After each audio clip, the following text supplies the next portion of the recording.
자, 우리 성경은 마태복음 이제 우리 80강인데요. 예수님의 예수님이 우리 성도들에게 가르쳐준 기도, 주기도라고 그러죠. 그 마지막 부분, 주기도는 세 단락, 세 부분으로 되어 있다라고 하는 것이었죠. 그래서 첫 번째 단락은 하나님의 그 이름, 성삼위 하나님의 그 영광을 그리고 그 이루시고자 하시는 그 사역에 우리가 영광을 돌려드리는 모습이었죠. 그리고 두 번째는 이제 우리 인간적인 기도인데 우리 인간적인 기도조차도 성삼위 하나님 앞에 기도하는 그러한 내용이었습니다. 그리고 이제 마지막 세 번째 단락에서는 다시 또 우리가 하나님 앞에 영광을 돌려드리는 그런 어떻게 보면 순환되는 그런 내용인데 여기서도 성삼위 하나님 앞에 영광을 돌려드리는 그런 내용으로 단락이 돼 있다라고 하는 것 우리가 계속 말씀을 드렸죠. 그래서 오늘 주기도문 그리고 마지막으로 영광을 하나님 앞에 돌리는 그리고 삼위 하나님에 대해서 그리고 하나님의 영광을 받으시는 이런 내용으로 우리 한번 다시 한번 더듬어 살펴보도록 하겠습니다. 오늘 말씀은 마태 6장 9절로 13절 안에 있겠습니다. 우리 다 같이 성경을 한 목소리로 봉독하도록 하겠습니다. 그러므로 너희는 이렇게 기도하라. 하늘에 계신 우리 아버지여, 이름이 거룩히 여김을 받으시오며 나라의 임하옵시며 뜻이 하늘에서 이룬 것 같이 땅에서도 이루어지이다. 오늘날 우리에게 일용할 양식을 주옵시고 우리가 우리에게 죄 지은 자를 사하여 준 것 같이 우리 죄를 사하여 주옵시고 우리를 시험에 들게 하지 마옵시고 다만 악에서 구하옵소서. 나라와 권세와 영광이 아버지께 영원히 있사옵나이다. 아멘. 자, 이런 말씀이었죠.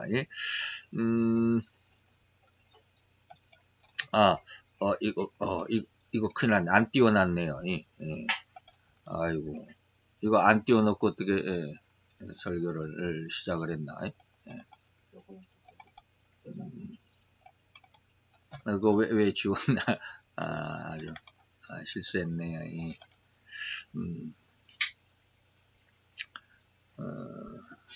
자, 오늘 이제 주기도문까지 6장까지 6장의 주기도문까지 해서 주기도문의 마지막 시간입니다. 그래서 이제 세 번째 부분이죠. 그래서 지난 우리가 2시간에 이어서 주기도문의 세 번째 단락을 우리가 공부해 갑니다. 세 번째는 이제 성령, 보낼 성자죠. 영광을 하나님 앞에 올려드린다라고 하는 것이죠.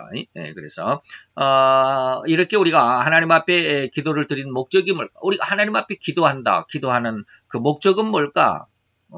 나의 어떤 기대와 나의 소망, 나의 목표 이런 것들을 얻기 위함일까?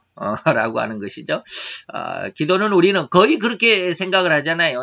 나의 어떤 그 기대, 나의 소망, 나의 계획, 아니면 나의 목표, 이것을 이루기 위해서 하나님 이거 도와주세요. 하나님 이것을 해결할 수 있도록 하나님 내게 역사해 주옵소서, 내게 능력을 주옵소서, 내가 이것을 하겠습니다라고 그렇게 기도를 하잖아요. 그러나 우리가 기도의 목적을 좀 더 다시 한번 정립해 볼 수 있는 시간이 되었으면 합니다. 기도의 목적은 뭡니까? 오로지 하나님의 영광이 영광을 받으시는 것이 목적입니다. 이렇게 말을 하면 굉장히 거부감을 갖는 분들도 있겠죠. 그럼 만약에 이렇게 한번 생각을 해봅시다. 우리 삶 속에서 말이죠. 우리 삶 속에서 내가 이 사회의 한 일원으로서 이제 남자는 장가를 가고 여자는 시집을 간다. 물론 요즘에는 홀로 사는 그걸 뭐라 그럽니까?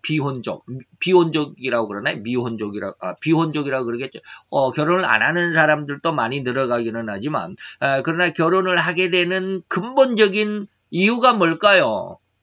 근본적인 이유가 뭘까요? 그저 어떤 육체적인 정욕을 해소하기 위한 그런 사람도 없지 않아 있겠지만, 그러나 뭡니까? 내가 내 자녀를 낳아서 나도 아름다운 그리고 행복한 가정을 꾸리겠다. 내가 내 아들과 내 딸과 그리고 나로 하여금 내 부모들 가운데 내 부모들까지 이렇게 한 가족의 그 바운더리 안에서 이 세상을 어떻게 보면 재미나게 이 말이죠. 또 이 말을 다른 말로 하면 행복한 이 말인데 그런 모습으로 살려고 하잖아요. 그래서 결혼을 하고 그런 결혼할 때 좀 더 쉽게 말하면 조건을 찾아가게 되고 그리고 내가 그 어떤 계획 목표를 이루기 위해서 그 목표에 한 걸음 더 다가갈 수 있는 또한 조건을 찾아가는 이런 모습들이죠. 근데 가만히 한번 생각을 해보세요. 우리 결혼하는 거 방금 말씀드렸듯이 나와 내 가족 이 말이죠. 나와 내 가족. 이 말이 무슨 말일까요? 내가 결혼을 해가지고 내 자녀를 낳고 내가 한 달 동안 열심히 일을 해가지고 한 달에 그 월급 수입을 받고 그래서 그 돈을 가지고 나와 내 가족들, 내 자녀들 그리고 내 부모 이러한 어떤 바운더리 속에서 그 속에서 행복을 찾으려고 하잖아요. 안 그렇습니까? 제가 지금 무슨 말을 하는지 이해를 하겠습니까? 내가 돈을 벌어서 내가 좋은 집을 아주 큰 집을 지었다.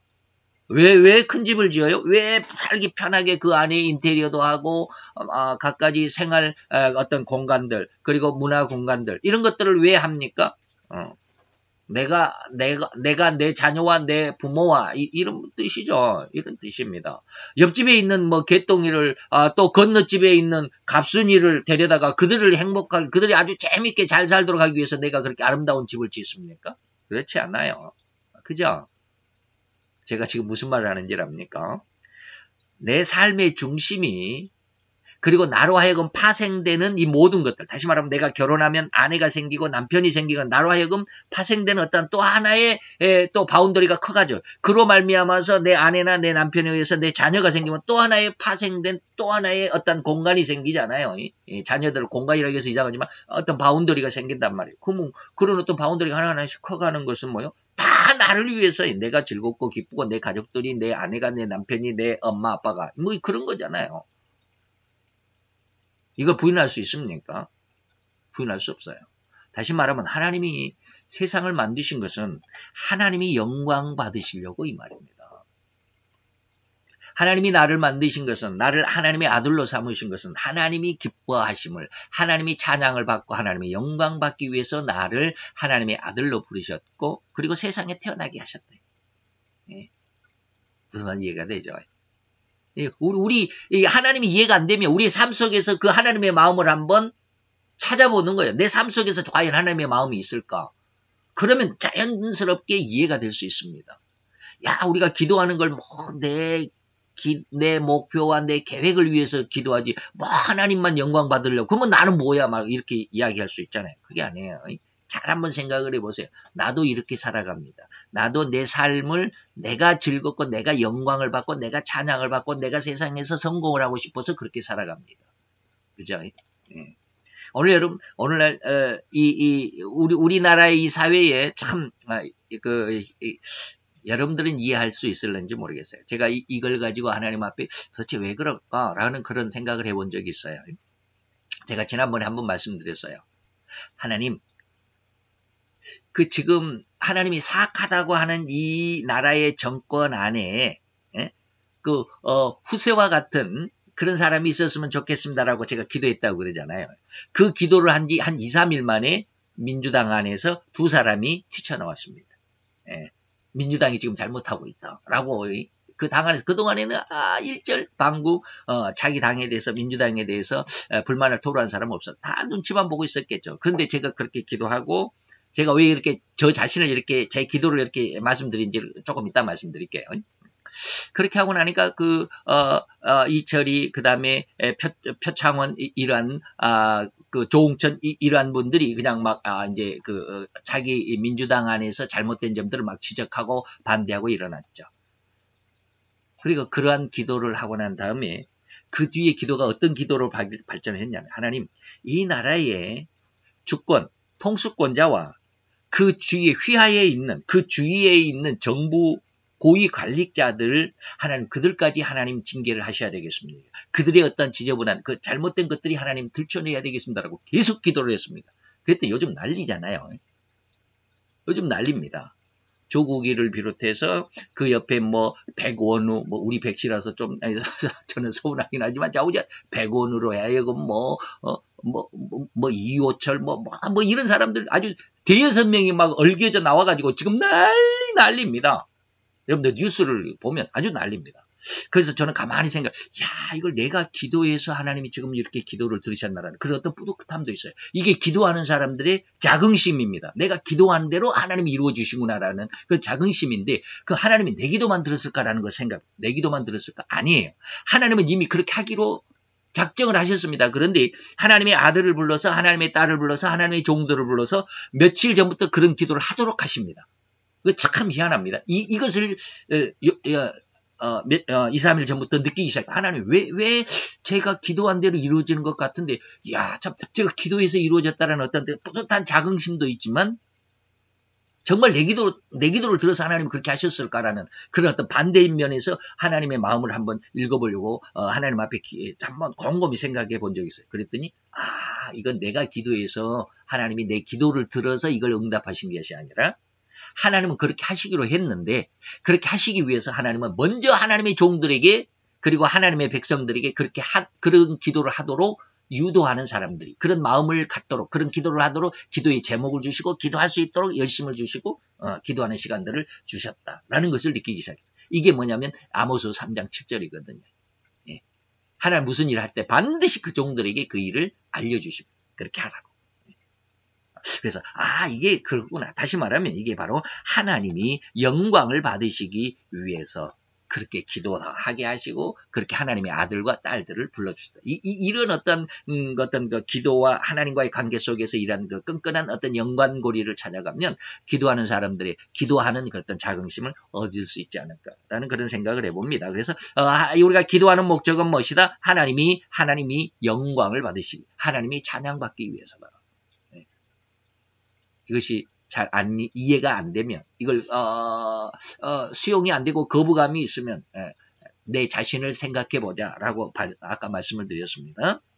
자, 그래서 이제 기도를 마지막 하나님 앞에 송영을 드리는데, 지금까지는 맨 처음에 첫 단락에서 하나님의 그 성호의 영광을 돌려드릴 때는 성부, 성자, 성령 이렇게 차례드렸습니다. 하늘에 계신 우리 아버지, 성부죠. 그리고 나라의 임하옵시며, 이 나라의 임하옵시는 하나님의 나라라고 우리가 크게들 생각을 하지만, 물론 그것이 맞지만, 그러나 정확한 것은 예수 그리스도의 십자가의 대속으로 말미암아 구원을 이루신 그 십자가의 나라, 이것이 나라죠. 그래서 성자 예수의 나라, 그 다음에 하늘에서 이루어진 뜻이 이 땅에 이루어지다라고 하는 것은 성령 하나님의 역사, 이것이다. 그리고 이런 내용들, 아버지, 그 다음에 이제 두 번째는 이제 우리 일용할 양식은 성부 하나님께서, 그리고 우리가 우리에게 죄 지은 자를 사하여 준 것처럼 하는 것은 뭐예요? 예수님께서 우리의 죄를 사하여 주신 것처럼 나도 그 죄의 용서를 받았으니 내 이웃에게도 용서함을, 이거 죄사함의 용서죠. 그리고 우리를 시험에 들게 하지 마옵소서. 이것은 성령 하나님의 어떤 권능을 덧입는, 그래서 성부, 성자, 성령, 성부, 성자, 성령 이렇게 차례대로 되어 있는데, 마지막 세 번째 단락에서는 성부가 먼저 안 나오고 성자 예수님이 가장 먼저 나옵니다. 이건 왜 그럴까? 모든 것은 예수로부터 시작을 하기 때문에 그렇습니다. 그래서 하나님 앞에 하나님 아버지, 그 다음에 성자 예수, 그 다음에 성령 하나님 이렇게 차례차례로 되어 있지만, 마지막 하나님 앞에 영광을 돌려드릴 때는 예수님의 나라가 이루어져야만 그 하나님 앞에 모든 영광, 앞에서 말하는 그 모든 영광들이 올라갈 수 있다. 하나님 앞에 돌려질 수 있다라고 하는 것이죠. 그래서 예수님에 대한 기도는 뭡니까? 첫째 나라죠. 나라와 권세와 영광이다라고 했을 때 그 나라, 무슨 나라? 예수님의 십자가의 대속의 나라죠. 그래서 앞에 조직과 한번 다 다르다. 앞에서는 성부 하나님, 그 다음에 성자 예수님, 그 다음에 성령 하나님 순으로 되어 있었는데, 이 마지막 송영의 부분에서는 성자 예수님이 가장 먼저 나오게 되죠. 이것은 무엇입니까? 이 나라는 예수님의 나라다라고 하는 것이죠. 예수님의 십자가로 모든 인간의 죄를 정결케 하신 그 나라가 이루어져야만이 하나님과 죄인된 그 인간과 막힌 담이 뚫리고 헐리고, 그래서 하나님의 이름의 영광, 맨 처음에 하늘에 계신 우리 아버지 이름이 거룩히 영광받게 하기 위해서, 바로 그런 뜻이죠. 그 이름에, 여호와의 이름에 영광을 돌리게 되는 것은 예수님의 나라가 이루어지는 것이죠. 그래서 나라와 권세, 나라가 먼저 나오죠. 그래서 에베소서 2장에 사도 바울은 뭐라 그럽니까? 예수는 우리의 화평이다. 그런 것은 뭡니까? 둘로 하나를 만들었다. 둘로 하나를 만들었다라고 하는 것은 뭐냐면 이제 두 가지를 의미할 수 있습니다. 하나는 하나님과 거룩하신 하나님과 그리고 그 하나님이 만드신 인간 이 하나님과 인간이 아주 긴밀한 죄가 없이 아주 밀접한 그런 관계를 만든다라고 하는 의미도 있고 또 하나는 이방과 그리고 유대인 다시 말해 하나님의 구원의 백성과 구원받지 못하고 저 구원 밖에서 떠돌아다니는 방황하고 있는 그 이방인들을 이렇게 한데 불러 모아서 하나를 만들어서 하나님의 자녀가 되게 했다라고 하는 그런 뜻이죠. 그래서 이 둘로 하나를 만든다라고 하는 것은 바로 그런 두 가지 의미를 생각해 볼 수 있습니다. 그리고 바로 이것이 뭡니까? 중간에 막힌 담을 하셨다. 중간에 막힌 담은 하나님과 우리의 관계 속에서 막힌 담이 있었죠. 그것은 뭐예요? 죄의 담입니다. 이 죄의 담을 예수의 십자가로 헐어냈다 이 말이죠. 그리고 예수의 십자가가 하나님과 인간 관계 속에서 막힌 담만 헐어낸 것이 아니라 유대인과 이방인 관계 속에서도 막혀 있었죠. 유대인들은 유대인의 종교로만 유대교라고 하는 어떤 종교로 자기 어떤 종교로만 이렇게 딱 국한시켜 버렸는데 하나님은 이 유대교를 완전히 흐트러 버리셨습니다. 다시 말하면 디아스포라라고 그러죠. 2차 대전 때 온 세계를 흩어버렸습니다. 그래서 유대교가 이제는 뭐다? 유대인만 이스라엘 히브리인만 구원하기 위한 하나님의 의도가 아니라 온 세상 온 민족을 하나님이 구원하기를 원하셨다라고 하는 어떤 그런 의도로 히브리인들 유대인들을 세계 방방곡곡에 흩어서 그래서 그 하나님의 복음을 세계로 전파하도록 했다. 근데 그것도 안 됐잖아요. 유대인들이 곳곳에 세계 방방에 흩어졌지만 자기 종교로만 가지고 있었어. 자기들만의 종교로만 가지고 있었어. 근데 하나님의 의도는 뭐예요? 유대인만을 내가 구원하겠다라는 것이 아니라 유대인을 통해서 전도자를 삼고 그래서 세계 온 민족을 구원하기 위한 이것이 하나님의 뜻이거든요. 그래서 마지막 때에 많은 우리가 이제 이게 종말론으로 이 말씀을 잠깐 옮긴다면 거의 대부분의 우리 기독교 신자들이 마지막 때는 하나님께서 이스라엘을 세계에 우뚝 서게 하는 이스라엘을 세계에 우뚝 세워서 그 이스라엘을 구원하시는 이런 쪽으로 많이 해석을 하는데 저는 그렇게 생각하지 않습니다. 하나님은 이스라엘만을 구원하시는 하나님이 아니에요. 온 인류를 한꺼번에 다 똑같은 모습으로 구원하시길 원하셨습니다. 그런데 그 중에서도 특별히 물론 이스라엘은 장자로서의 그 직분, 요셉이 아버지에게 두 몫을 차지한 것처럼 말이죠. 요셉은 그 므낫세와 에브라임이라고 하는 두 아들이 요셉 대신해서 두 몫을 차지했던 것처럼 이스라엘은 하나님 앞에 가장 큰 몫을 차지할 것이지만 나머지 모든 나라의 모든 백성, 모든 족속들은 다 똑같이 하나님께서 구원하시길 원하시는 이것이 이제 그 뜻이었다. 그래서 이제 이것은 제가 정말로 다시 말하면 그 계시록을 강의할 때 계속 그런 말씀을 드렸습니다. 하나님은 이스라엘의 하나님만이 아니다. 온 인류의 하나님이시다라고 하는 것. 그래서 이게 주권에 막힌 담을 허셨다라고 하는 게 바로 그런 두 가지 의미를 가지게 됐다. 그래서 이 둘로 예수 그리스도의 십자가 안에서 한 새 사람을 지었다. 구원받은 새로운 새 사람. 다시 말하면 구원된 백성이죠. 예수의 십자가의 은혜 안에서 여호와의 이름을 찬양하게 하는 이런 새 사람이죠. 그리고 하나님과 화평, 이방인과 유대인과의 화평 이런 것이죠. 그래서 예수의 십자가의 죽으심으로 이 둘을 한 몸으로 만드셨고 또한 하나님과 화목하게 하셨다라고 하는 것이었죠. 그래서 이러한 일들은 예수의 십자가뿐만 아니라 우리 둘이 뭡니까? 한 성령 안에서 이러한 일들을 누가 하셔요? 성령이 하십니다. 예수는 십자가에서 구원을 이루셨지만 그 구원을 이루신 그 구원의 은혜가 각 심령들의 각 성도들의 마음속에 각각에 적용된다. 그래서 예수 그리스도는 뭡니까? 내가 가서 보혜사 위로의 성령을 내가 너희들에게 보내줄 텐데 그가 무엇을 가지고 내 이름을 가지고 내 말을 가지고 내 능력을 가지고 그가 모든 세상 사람 앞에 영광을 이루게 될 것이다 라고 요한복음이 말씀하시잖아요. 바로 그 성령 안에서 예수의 그 십자가의 보혈의 능력 그 은혜 그 사랑이 모든 세상 사람들의 마음마다 심겨지게 된다 이런 뜻이죠. 그래서 우리가 바로 그런 예수님의 이름을 의지하지 않고는 절대로 하나님을 영광스럽게 해드릴 수도 없고 하나님 앞에 나갈 수도 없죠. 그래서 그 말씀이 요한복음 14장 6절입니다. 나로 말미암지 않고는 아버지께로 구원받을 사람이 없다 이 말입니다. 그런데 요즘에는 자꾸 예수 이름이 아닌 뭐 이만희 이름을 가지고 뭐 누구의 이름을 가지고 그러는데 좀 곤란하죠. 곤란한 게 아니라 절대로 그래서는 안 됩니다. 다음 두 번째로는 성령 하나님께 대한 성령으로서 권세입니다. 나라와 권세. 성부는 아직 안 맨 나중에 나옵니다. 나라와 권세와 영광은 성부 하나님의 영광인데, 두 번째로는 이제 권세, 성령 하나님에 대한 성령이 나오죠. 하나님의 이름에 대한 영광은 예수님의 나라와 그리고 성령 하나님의 권세로 말미암아, 방금 말씀드린 예수의 이름을 가지고 예수가 우리에게 일러준 그 말씀을 성령 하나님께서 우리에게 기억도 나게 하시고 생각도 나게 하시고 우리를 가르치시기도 하시고 진리의 깊은 곳으로 우리를 인도해 가서 하나님의 깊은 은혜를, 하나님의 깊은 진의를 깨닫게 하신다. 이게 요한복음 14장에서 16장까지 내용입니다. 즉 그의 능력, 보혜사 성령의 능력으로 말미암아 인류에게 십자가의 대속의 피가 인쳐지, 예수의 십자가의 그 피, 예수가 왜 십자가에 죽었는지 그 은혜를 내용을 알게 하고 그 뜻을 알게 한다 이 말입니다. 이게 성령의 권세로 말미암아 이루어집니다. 그래서 이 피가 우리 모든 성도들의 마음마다 인쳐짐이 돼야 된다. 인쳐지는 것이죠. 그래서 이 성령의 인침이 없이는 십자가의 나라가 이루어질 수가 없죠. 예수의 십자가만 가지고서는 이루어지지 않습니다. 그냥 2000년 전에 하나의 역사예요. 그때 그 이야기뿐이에요. 그런데 그 2000년 전에 갈릴리 그 언덕 위에 심겨진 십자가가 심겨져서 그 위에 매달린 예수님의 피가 왜 나와 상관이 있느냐? 바로 성령 하나님의 역사이기 때문에 그렇습니다. 성령 하나님의 역사가 없으면 그냥 우리는 예수의 십자가는 그냥 2000년 전에 그냥 하나의 역사의 이야기거리에 불과해요. 그러나 성령 하나님이 있기 때문에 오늘 우리에게도 적용이 되고 우리가 낳은 우리 후손들에게도 이제 미래의 세상에 태어날 그 후손들에게도 이것이 강력하게 적용이 될 수 있다. 이게 권세입니다.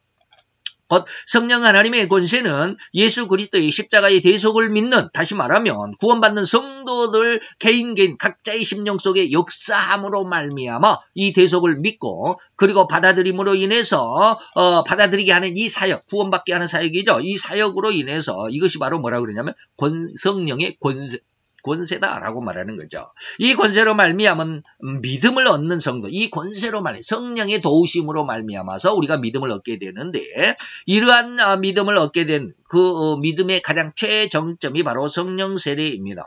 그래서 성령 세례를 받은 성도들은 이 세상과 이 세상의 임시 주인인 그 사단과 그리고 그 사단의 수와 졸개들인 거짓 영과 귀신들과 미혹의 영들과 그리고 하늘에 있는 악한 영들, 악령들에 대항하는 권능을 가지게 됩니다. 누가? 성령 세례를 받는 자만이. 아직은 우리가 우리가 십자가의 은혜, 예수 그리스도의 십자가의 은혜 안에서 그리고 성령의 어떠한 도움 안에서 아직 성령 세례를 받기 전에 성령의 역사가 있기는 있지만, 성령의 은혜가 있기는 있지만 아직 성령 세례를 받기 전까지는 이러한 사단의 어떤 거짓 영과 귀신들과 미혹의 영들 혹은 악령들을 대항하는 권세는 없습니다. 아직은 없습니다. 성령 세례가 주어질 때 이 권능이 주어집니다. 그래서 그 악령들을 정복하고 다스릴 수도 있는, 다시 말하면 이것을 뭐라 그러냐면 저는 이제 이기는 권능이다라는 이름을 붙였습니다. 이기는 권능. 그래서 이 이기는 권능을 얻게 되는 것입니다. 그래서 사도행전에서는 그가 성령을 받으면 하나님의 권능을 받게 되고 그래서 예루살렘과 유대와 사마리아와 땅끝까지 이르러 내 증인이 될 것이다 라고 선언했죠. 그래서 사도행전 그게 바로 1장 8절입니다. 오직 성령이 너에게 임하면 너희가 권능을 받게 되는데, 이 권능이 성령 세례로 말미암은 권능이고 이 권능이 바로 사단을 제압할 수 있는 그런 권능입니다. 다시 말하면 성령은 우리가 요한복음 16장에 가보면 세 가지 일을 하시죠. 내가 가면, 예수님께서 그렇게 말씀하셨습니다. 내가 아버지께로 가야만 너에게 큰 유익이 있다. 내가 아버지께로 가야만 큰 유익이 있는데 그 유익이 뭐냐? 내가 아버지께로 가면 너희에게 보혜사를 보내줄 건데 그 보혜사가 너희에게 오는 것이 큰 유익이다 이 말입니다. 예수의 십자가로만 우리의 구원이 이루어지는 게 아니고 성령의 보혜사 성령의 역사가 이루어지는 것이 구원의 완성입니다. 근데 그 성령이 우리에게 오시는데, 제가 아까 이제 성령의 일반 성도들은 일반적인 이제 그냥 제가 일반적인 성도라고 이름을 하는데, 일반적인 성도들은 성령의 역사가 있음에도 불구하고 성령 세례는 아직은 아니다라는 그런 말씀을 드렸잖아요. 그러면 그 성령 세례와 그러면 일반적인 보혜사의 은혜가 어떻게 다르냐? 보혜사의 세 가지 사역을 가만히 생각해 보면 이해가 될 수 있습니다. 보혜사의 사역이 세 가지가 있는데 하나는 죄에 대해서 책망을 하고 두 번째는 의에 대해서 책망을 하고 세 번째는 심판에 대한 책망을 하신다라고 이렇게 말씀하셨습니다. 예, 일반적으로 이 마지막 제가 말하는 이제 이기는 권능이라고 하는 것은 세 번째로 심판에 대한 권세입니다. 심판에 대한 책망입니다. 심판에 대한 책망은 뭡니까? 예수님께서 이 세상 왕을 내가 이미 이겼다. 세상에 대한 책망이라고 하는 것은 내가 이 세상 왕을 이겼다라는 것으로 예수님이 해석을 해 주시잖아요. 그 이긴 것이 뭘까? 사단을 정복하고 장악하고 그를 이제 그의 모든 권세를 예수님께서 회수하게 되는 그것이죠. 그것이 이기는 권세, 사단을 이기는 권세죠. 그래서 이 사단을 이기는 권세가 뭐냐면 바로 성령 세례입니다. 그 전에는 이 성령 세례가 오기 전에도 사단의 성령의 역사는 모든 성도들에게 임합니다. 예수 그리스도의 십자가의 보혈을 대속의 그 은혜를 깨닫고 그 보혈을 믿는 순간 그 순간부터라도 그 순간 뭐 이전부터 그걸 믿게 하시는 것이지만 자오지한 성령의 보혜사 성령의 역사가 아니면 그것을 믿을 수 있도록 하는 은혜가 없습니다. 그러나 성령의 역사가 있기 때문에 이게 바로 죄에 대한 책망이 되는 것입니다.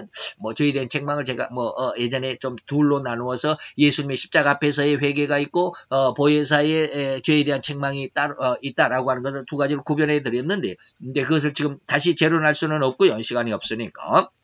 어쨌든 그러한 은혜 가운데서 그리고 또 의에 대한 책망을 받음으로 인해 하나님의 말씀의 깊이와 그래서 아까 제가 성령의 역사가 어디로까지 예수 그리스도의 진리의 깊은 곳까지 우리를 뭐한다? 인도해 가신다. 이게 성령의 두 번째 사역입니다. 의에 대한 책망을 받을 때. 예. 그리고 나서 이제 마지막 땅끝까지 이르러 내 증인이 되게 하겠다라고 했을 때 어떤 그 많은 모든 성도들을 다 그렇게 해 주실 수도 있겠지만, 그러나 다 성도들은 다 그걸 사모해야 합니다. 근데 그게 뭐냐면 바로 땅끝까지 이르러 내 증인이 되는, 이게 바로 우리가 뭡니까? 권능을 받고 이 말입니다. 너희가 권능을 받고. 땅끝까지 갈 수 있는 권능. 땅끝까지 가서 귀신을 제압하고 악한 영을 제압할 수 있고 사단을 물리칠 수 있는 그런 권능이 바로 이 권능입니다. 근데 예수님이 뭐라고 그랬느냐면 너희가 이 권능을 받기 전에는 마태복음 이제 10장에 여기는 이제 지금 사도행전 1장 8절이잖아요. 근데 마태복음 10장에서는 뭐라고 그럽니까? 제자들을 세상으로 전도 파송을 보내면서 뭐라고 그래요? 이스라엘이 잃어버린 양에게로 가자. 세상으로는 가지 마라. 사마리아로도 가지 말고 이방인에도 가지 말고 오직 이스라엘이 잃어버린 양에게로만 가라. 라고 이렇게 사도행전 1장 8절과는 정 다른 말씀을 하십니다. 그때는 왜 그래요? 아직 성령을 받기 전에는, 성령세를 받기 전에는 너희가 세상으로 나가다 보면 그 사단의 어떤 권세와 아주 강력하게 부딪힐 때인데 그때마다 부딪힐 때마다 너희들은 지고 만다 이 말입니다. 질 수밖에 없어요. 우리는 육신을 가지고 살아가고요. 우리가 대하는 이 악령들은 뭡니까? 영적인 존재들입니다. 그렇기 때문에 우리가 이길 수가 없어요. 육신을 가진 존재는 영을 이길 수가 없어요. 그렇기 때문에 육신을 가진 우리 존재들에게도 하나님이 영의 권능을 주십니다. 이게 성령의 권능이고. 그래서 이제 사도행전 1장 8절에 성령 세례가 우리에게 임하게 되면 그때야 비로소 너희가 권능을 얻게 된다. 그래서 이런 것들을 잘 이해를 해 주셨으면 좋겠습니다. 이때 이 권능이 바로 성령 하나님께서 각 성도들 가운데 특별하게 전도의 영으로 그리고 전도의 그 권능으로 임하게 하시는 특별한 몇몇 사람들이, 몇몇이라고 해도 꼭 10손가락 안에 꼽는 그게 아니라 하나님의 어떤 부분들이 있습니다. 그런 사람들을 통해서 다시 말하면 이스라엘 전체 백성이 다 하나님을 믿지만 그 중에서도 12명을 뽑았잖아요. 그 중에서 12명 중에서 특별히 예수님을 3명을 뽑았잖아요. 이런 것처럼 하나님이 어떤 그 사역 그리고 어떤 사명을 주실 때는 전체가 다 중요하긴 하지만 그러나 전체가 다 필요한 것이 아니라 그 중에 몇 사람. 미디안과의 전쟁 속에서도 하나님은 특별히 기드온을 뽑아서 그에게 미디안의 1만 2천 명 그 지원자가 아니라 그들 중에 다 보내고 300명만 추전했잖아요. 바로 그런 것처럼 이 말이에요. 이러한 특별한 하나님의 그 선택에 가셔서 준비한 그런 자들에게 이 세상과 세상 법칙까지를 대항하고 이기고 말이죠. 세상 법칙은 뭐예요? 여러분들이 살아가는 지금 여러분들의 마음속에 있는 모든 것들입니다. 근데 여러분 이것을 이길 수 있어야 돼요. 오늘 새벽에 갑자기 그런 생각이 들어요. 예. 만약에 그 다니엘이 사자굴 속에 들어갔다라고 하는 것을 세상 사람들에게 이야기해주고 이렇게 기도하게 되면 하나님을 잘 믿게 되면 사자의 입도 봉할 수 있는 하나님의 은혜가 주어지게 될 것이다. 도대체 이걸 믿을 사람이 누가 있을까? 믿을 사람이 누가 있을까? 안 믿을 거 아니에요. 믿을 수가 없죠, 세상은. 왜? 성령의 역사가 없으니까 믿음이 없어요. 근데 믿으면 된다라는 겁니다. 예? 믿으면 된다.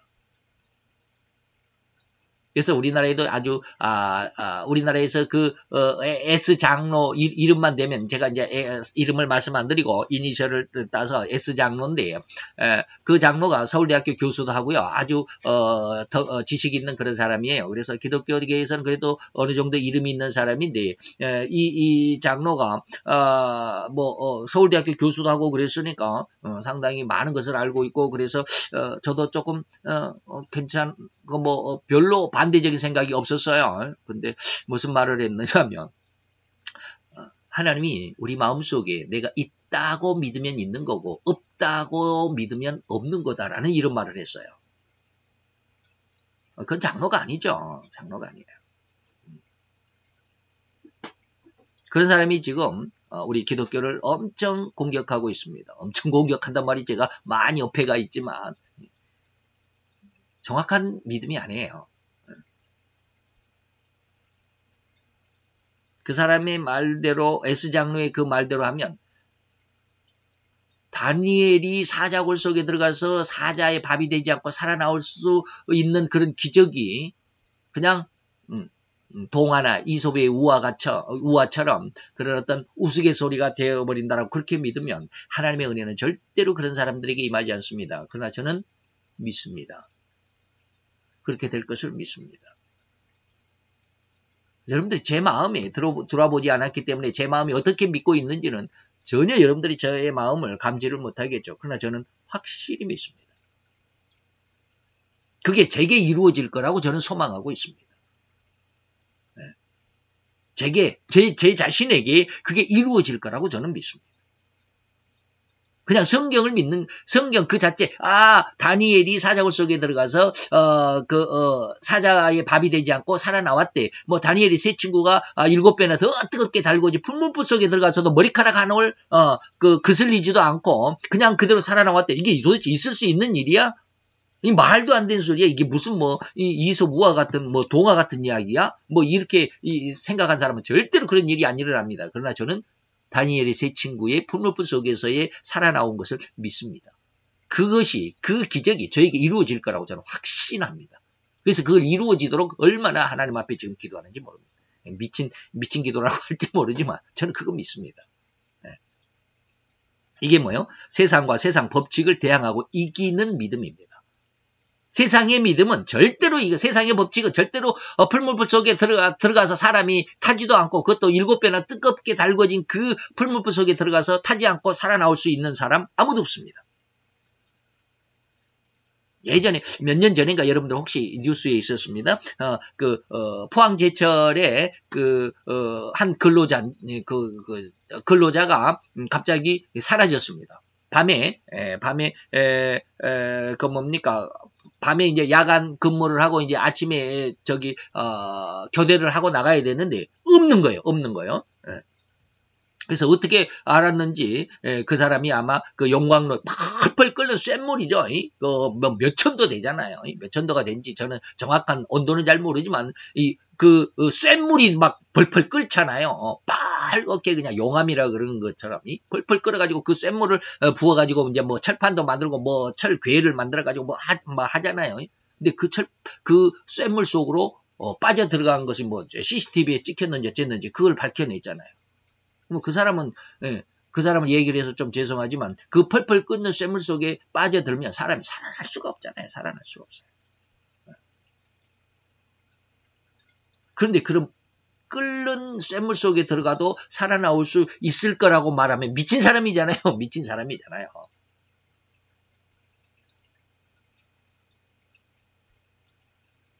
그렇다고 해서 제가 지금 이 당장에 포항제철에 가가지고 끓는 쇳물 속에 한번 다이빙 한번 해볼까? 그건 아니에요. 그건 아니에요. 그런 믿음이 올 때가 있습니다. 그게 뭐요? 성령 세례입니다. 그리고 그렇게 될 수도 있습니다. 우기고 있네.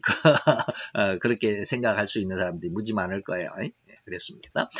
이것이 바로 성령 세례가 주어지게 되면 이러한 믿음이 가능해집니다. 그런데 이런 7배나 뜨거운 풀무 같은 그런 그 환경, 이 사회, 이 나라, 이 전 세계적인 환경이 그런 아주 어마어마한 그런 환란으로 감싸지게 될 때가 있을 것입니다. 그때 그것을 이겨낼 수 있는 믿음이 바로 이 성령 세례를 받은 자들의 모습입니다. 그런 사람을 성경은 앞으로 두 사람이 나타날 거라고 말하고 있죠. 두 증인을 말하는 겁니다. 자, 이런 권세는 이후 이 온 세상을 일시적으로 적그리스도가 장악할 것입니다. 일시적으로 얼마간이에요? 3년 반 동안. 적그리스도가 장악할 것입니다. 그러나 우리 주님 예수 그리스도의 재림으로 인해서 바로 이 일시 동안 3년 반 동안 세상을 장악하고 있다가 예수님의 재림으로 인해서 저가 이제 3년 반 후에 징계를 받게 됩니다. 그리고 이 세상을 다시 완전한 천국으로 되돌려서 왕국을 건설할 것입니다. 누가? 예수님이.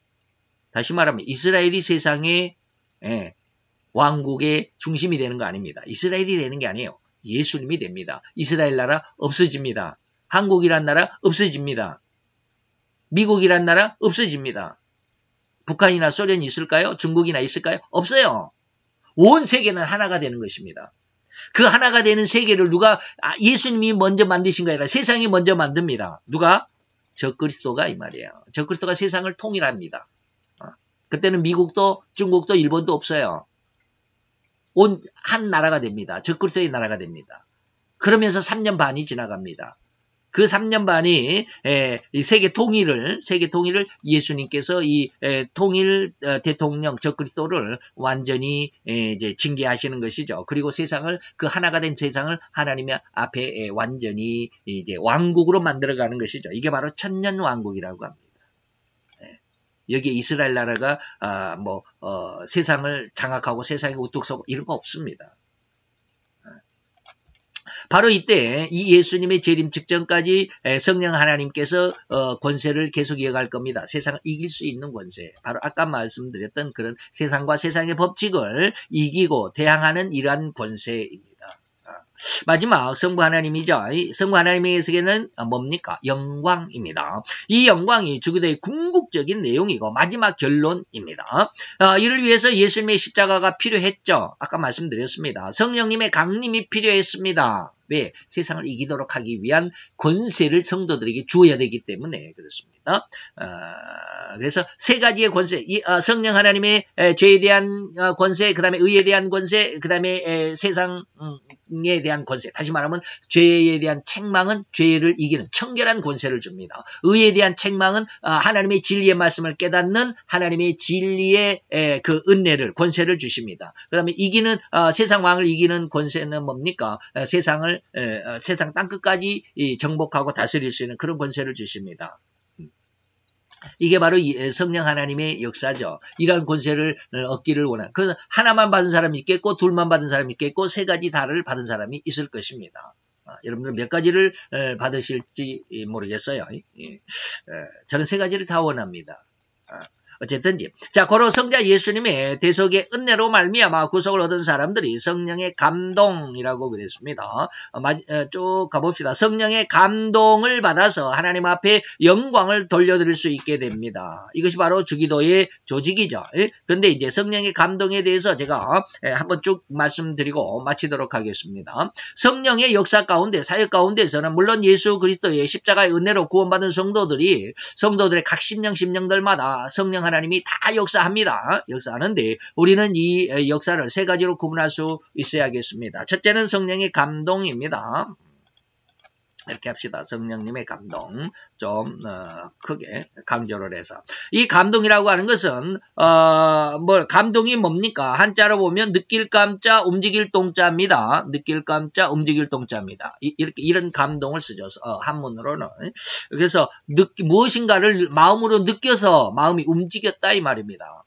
마음이 움직였어요. 내가 무엇인가를 저 물건을 보니까 사고 싶다. 이게 감동이라고 말할 수 있습니다.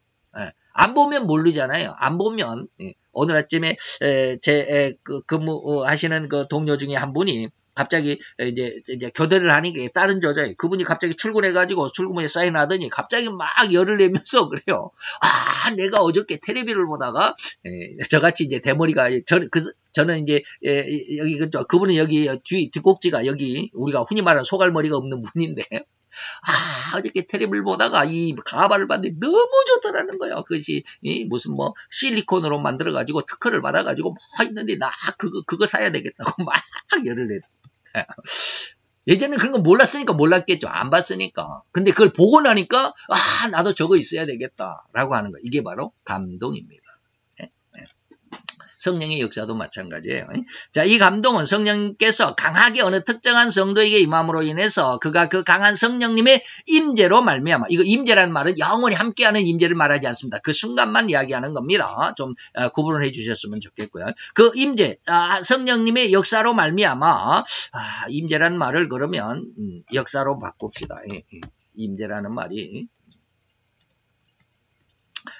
좀 맞지는 않겠네. 성령님의 역사로 말미암아서 어떤 특별한 기간 동안만 강력하게 사역하게 되는 은혜이기도 합니다. 다시 말하면 우리 성도들 간에서도 어느 한 특정한 기간에 아주 전도의 열이 붙을 때가 있습니다. 그래서 한 1년 정도, 한 2년 정도, 어떤 사람 한 3년 정도 열심히 전도하는. 그래놓고는 한 3년 그 전도하는 그런 열정이 식어지게 되면 그 다음부터는 전도를 그렇게 안 해요. 죽을 때까지 그렇게 못한다 이 말이에요. 이게 바로 성령의 감동입니다. 저도 이런 분들, 이런 목사님들도 많이, 저는 아직 이렇게 강력하게 전도의 어떤 불이 붙어본 적이 없지만 그런 목사님들을 간혹 가다가, 그런 사모님들 간혹 가다가 제가 이야기를 들어본 적이 있어요. 애기까지 막 들쳐오고, 애기 들쳐오고 그렇게 전도를 한 3년 동안 열심히 했노라고. 그리고 교회가 어느 정도 부흥하니까 그다음부터는 이제 전도를 못하고 있다고 이렇게 말씀하신 분들을 많이 들었어요. 몇 번 들었어요. 많이는 아니고 바로 이런 겁니다. 그래서 이제 그때만 성령이 역사하고 그 다음에는 그러면은 그냥 평상시 같이 살아가는 모습이 그러면 그 사람은 성령의 감동이 없느냐? 감동이 있어요. 그러나 특별한 그런 전도의 성령의 감동은 아니죠.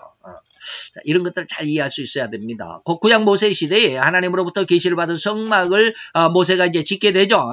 그런데 그 중에 그 성막 안에 여러 가지 그릇들이 많습니다. 그런데 이 그릇들을 아주 잘 만드는 사람들이 필요했습니다. 그 사람이 바로 오홀리압과 부살렐이라고 하는 이제 그 공장장이죠. 이 만드는 사람이었는데 이 공장 직공들이었는데 이들에게 성령님이 역사하심으로 인해서 그들에게는 하나님께서 모세에게 보여주신 뭐 금그릇, 은그릇 이런 것들을 아주 세밀하게 아주 교묘하게 메노라라고 그럽니다. 7가지의 그 하나님의 그 등대, 하나님의 등대가 7가지인데 그걸 메노라라고 그러더라고 히브리어로. 그 메노라도 아주 공교하게 만들잖아요. 아주 아름답게. 근데 그런 것들을 실력이 없는 사람은 못 만들어요. 저도 이 손재주가 있기는 있습니다. 그러나 아주 처음부터 그냥 처음부터 배우지를 않았기 때문에 아주 아름답게 이쁘게 탁 만들지는 못해요. 그러나 대충 만들긴 해요. 그런데 조금 얼기설기 그렇죠. 테레비 다이도 제가 만든다고 해가지고 원목 합판을 사다가 만들었는데 얼기설기 되죠. 돈만 4만 원이나 들었어요. 합판값만 4만 원 들었는데 볼품이 없잖아요. 그런데 이제 진짜 뭡니까 그 직공들이 직공이란 말은 비하하는 말이 아니라 그 자기의 그 직업에 아주 숙련된 사람들 그 직공들이 만드는 것은 아주 이쁘잖아요. 딱 각이 맞고 그냥 코너 모서리가 딱딱 맞고 예쁘잖아요. 자 그러잖아요. 그러니까 실력이 있는 사람과 없는 사람과의 그 차이죠. 바로 이런 모습이죠. 하나님께서 어떤 성령의 감동으로 부살렐과 오홀리압에게 이런 성령의 감동으로 인해서 모세에게 하나님께서 성막을 보여주실 때 그 그릇 하나하나까지 다 보여주신 그것을 만들어낸 사람이 바로 부살렐과 오홀리압입니다. 그리고 그 성막이 완성이 되고 난 다음에 부살렐과 오홀리압은 어떻게 살았냐? 이전처럼 살아갔어요. 그냥 예전에 살았던처럼. 그리고 성령의 임재가 사라지면 역시 그는 이전 인간의 삶을 다시 회복하여 살아가는 그런 상태죠. 두 번째는 이제 성령의 감화입니다. 감화라고 하는 것은 뭡니까? 느껴서 뭐 했다? 변화가 됐다 이 말입니다. 느껴서 이제 그렇게 변화가 돼버렸습니다. 쇠를 녹여가지고 그릇을 만들었다. 그러면 그 그릇은 그냥 그릇 자체로 그렇게 그런 모양으로 생겨버리죠. 예. 가마솥이 그냥 그대로 생겨버리죠. 그렇게 변화돼서 그렇게 굳어버렸다 이 말이에요. 그런데 그 뭡니까? 밀가루 반죽 가지고 저기 이 가마솥을 만들었어요. 그러면 그것이 그대로 있나요? 옆에서 툭 치면 그냥 허물어져 버리잖아요. 이거는 변화가 아니죠. 변화됐다가는 그렇게 어떻게 물질적으로 완전히 다른 모습으로 바뀌었다는 이 말입니다. 우리 마음속에도 역시 마찬가지. 성령이 우리 마음속에 역사해가지고 내 마음이 완전히 바뀌어 버렸다 이 말입니다. 제가 저 자신을 볼 때 이런 것들을 많이 계속 제가 지금 뭐랄까 느낌을 기억하고자 합니다. 제 마음이 처음에 어렸을 때는 다시 말하면 예수를 안 믿었을 때는 내 마음이 어땠고 예수를 처음 믿었을 때는 내 마음이 어땠고 그리고 이제 믿고 어느 정도까지 청년의 시절 때는 내 마음이 어떻게 하나님에 대한 믿음이 어느 정도였고 뭐 결혼 후에는 아니면 신학을 할 때는 뭐 이런 것들을 다 기억하고자 합니다. 왜요? 우리 아들들 보니까 저하고 또 모든 사람들이 다 똑같지만 모든 사람이 다 똑같다고 봅니다. 그래서 제 아들들의 어떤 이렇게 신앙의 모습을 보면 내 아이 몇 살 때쯤 어느 기간에 지금 그 정도 신앙 수준이겠구나라는 것을 제가 그렇게 뭐랄까 비유하고 대유를 해보려고 그럽니다. 그리고 지금은 뭡니까? 완전히 하나님의 마음속에 하나님과 함께 제가 아까 말씀드렸잖아요. 다니엘이 어떤 기적 그리고 다니엘 세 친구들의 어떤 기적이 나 자신에게 이루어지길 원한다. 그렇게 완전히 저는 변했다라고 저는 봅니다. 그래서 이런 마음의 변화들을 많이 기억하려고 그것을 이제 정리를 하려고 그럽니다. 성령님의 감화는 한자 그대로 해석하는 것 같습니다. 느껴가지고 그렇게 완전히 변화가 됐다 이 말입니다. 성령님의 은혜를 받아서 마음이 변화를 받았다라는 것입니다. 이 감화에 의해서 구원이 되는 것입니다. 감동은 구원이 아닙니다.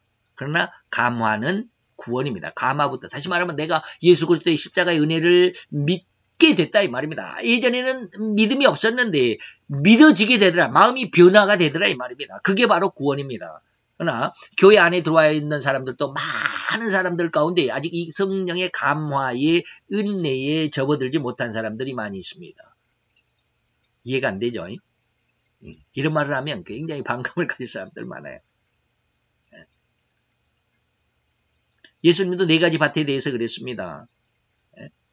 네 가지 밭. 길가가 있고 자갈밭이 있고 그 다음에 가시떨기밭이 있고 그 다음에 옥토가 있다. 근데 다 복음을 씨를 받았다라고 씨가 뿌려졌다라고 하는 것은 복음을 받았다라는 거예요. 근데 열매를 맺는 밭은 뭐예요? 옥토밖에 없어요. 나머지 세 밭은 열매를 맺지 못해. 다시 말하면 구원받지 못했다라는 거예요. 안타깝죠? 예수님도 말씀하셨습니다. 초청을 받은 사람은 무지무지 많아. 그런데 택함을 받은 사람은 적다라고 말했습니다. 바다에다 그물을 치면 그물 안에 수많은 고기들이 다 붙잡혀 온다. 근데 그 고기들을 다 배에다 싣고 이제 무트로 나와가지고 땅으로 나와가지고 거기에서 나쁜 물고기는 다 다시 내버린다 그러잖아요. 무슨 물고기? 비늘이 없거나 지느러미가 없는 물고기들은 다 내버려요.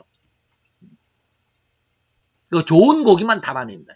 그 그물이 바로 세상 복음입니다. 그 그물 안에 잡혀온 고기들은 다 성도들이라고 말할 수 있습니다. 그런데 그 중에서 정말 하나님이 구원에 선택한 자들이 그 중에 따로 있다. 버릴 자들도 있다.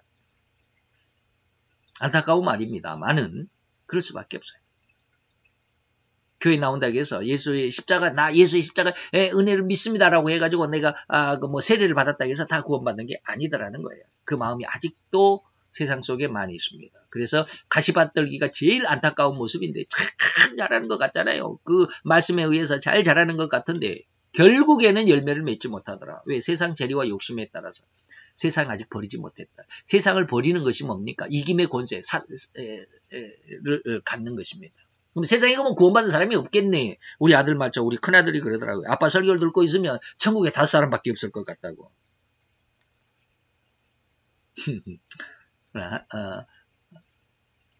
제가 그렇게 강력하게 이야기는 하지만 또 하나님이 어떻게 하실지 그러나 꼭 성령 세례를 받아야만 구원을 받는 건 아닙니다. 성령이 감화하고 성령이 세례하고는 다르습니다. 성령의 세례는 나중에 말씀드리는 성령의 임재라고 말할 수 있습니다. 임재라고 말할 수 있습니다. 그러나 성령의 감화도 구원, 여기서부터 구원이라고 그랬잖아요. 다시 말하면 내가 예수의 십자가가 믿어지는 거예요. 내가 믿고자 하는 것이 아니라 믿어지는 거예요. 이걸 어떻게 표현해야 될지 모르겠습니다. 어쨌든지 감동은 단지 마음에 감동이 와서 그때 성령이 역사할 때 그때만 세상적인 모습과는 달리 살아가는, 그러나 구원과는 상관이 없는, 발람의 나귀가 성령의 감동을 받아서 사람의 말을 했지만 그는 구원받는 것이 아닙니다. 이런 것처럼 이제 하나님의 은혜로 마음에 감동이 있다가 더욱 이제 이러한 사람, 감동의 은혜 가운데 있는 사람들이 그 감동의 생활을 하다가 어떻게 보니까 마음의 변화를 받게 되죠. 하나님의 은혜 가운데로 다시 말하면 교회에 한 번 나오고 두 번 나오고 계속 나오고 1년을 나오고 또 2년을 나오고 3년을 계속 나오다 보니까 마음속에 믿음이 생기는 경우도 있습니다. 자꾸 그 안에 들어가면 그런 어떤 은혜가 오게 되죠. 우리가 자꾸 세상 속으로 한 걸음 한 걸음 나가게 되면 자연스럽게 그 속에 빠져버리잖아요. 예배 한 번 빠지고 두 번 빠지다 보면 나중에는 예배 안 나와도 잘 살아갈 수 있잖아요. 그런 것처럼 예배 한 번 나오고 두 번 나오고 힘들어도 나오고 어려워도 나오고 그러다 보면 마음의 믿음이 생겨납니다. 하나님께서 절대로 그들을 내버려 두시지 않는다 이 말입니다. 그래서 성령의 감동에 의해서 교회에 나온 사람들 하나님께서 그들을 계속 교회에 출입을 하고 설교를 듣게 하고 또 찬양을 하게 하고 기도를 하게 함으로 인해서 그들의 기도가 하나님 앞에 그들의 모습이 그들의 행위가 하나님 앞으로 상달되고 하나님께서 결코 그들을 내버려 두시지 않는다. 그래서 예수님도 내게 나오는 자는 결코 하나도 잃어버리지 않겠다라고 하나님 앞에 약속을 했고 우리 성도들에게 약속을 했습니다.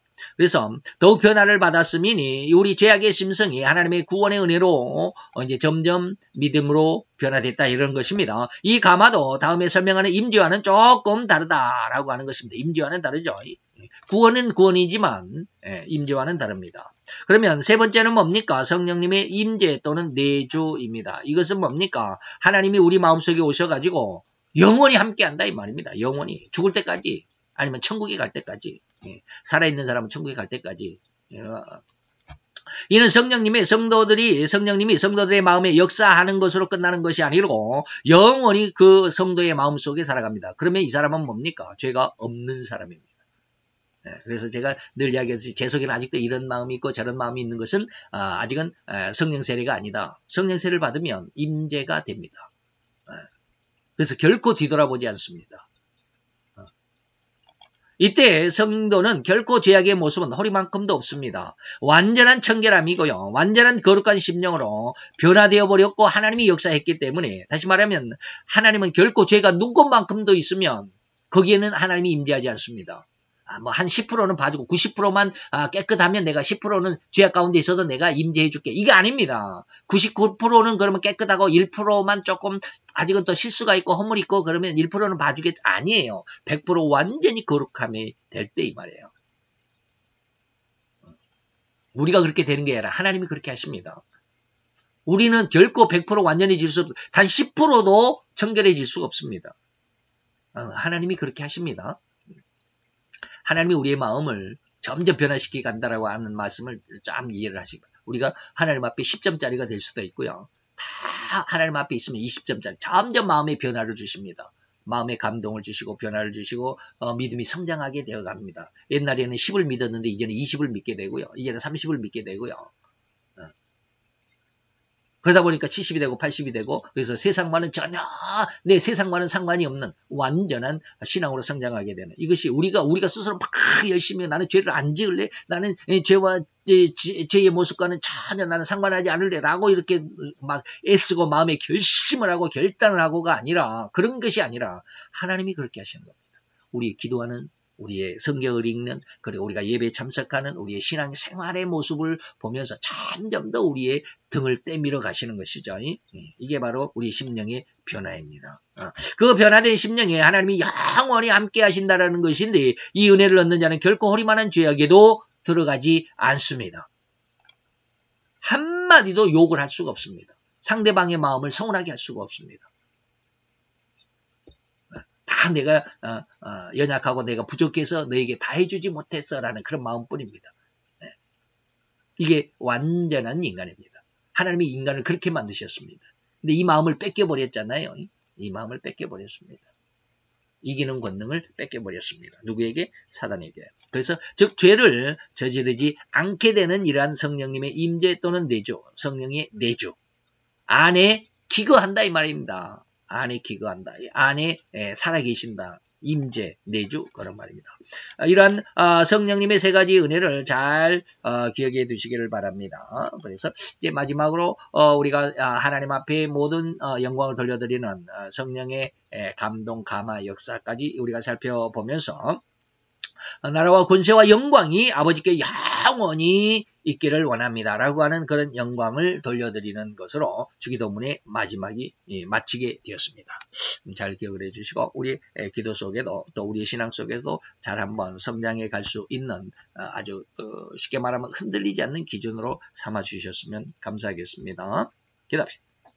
할렐루야. 주님, 오늘도 이와 이 귀한 은혜와 은총을 감사드리나이다. 주의 영광 앞에 있는 이 시간 위에 주님 축복하시고 우리로 인하여서 하나님의 뜻을 알게 하시고 하나님의 뜻을 깨닫게 하시고 하나님의 원하시며 기뻐하시며 선히 여기실 만한 그 아름답고 귀한 목표를 주시고 그 목표에 성장하도록 그 목표에 다가가도록 그 목표를 소망하며 인내하여 거기에 아버지 하나님 앞에 다 열심히 나가도록 하기 위한 은혜의 시간이었사오니 이 시간 속에 주님 축복하신 줄 믿습니다. 우리로 인하여 주님 앞에 감사하게 하시고 찬양하게 하시고 영광을 돌려드리는 아버지 아들로 딸로 또한 하나님의 귀한 백성으로 성도로 종으로 주님 삼으셨음을 감사를 드리고 예수 그리스도의 이름으로 기도드렸사옵나이다.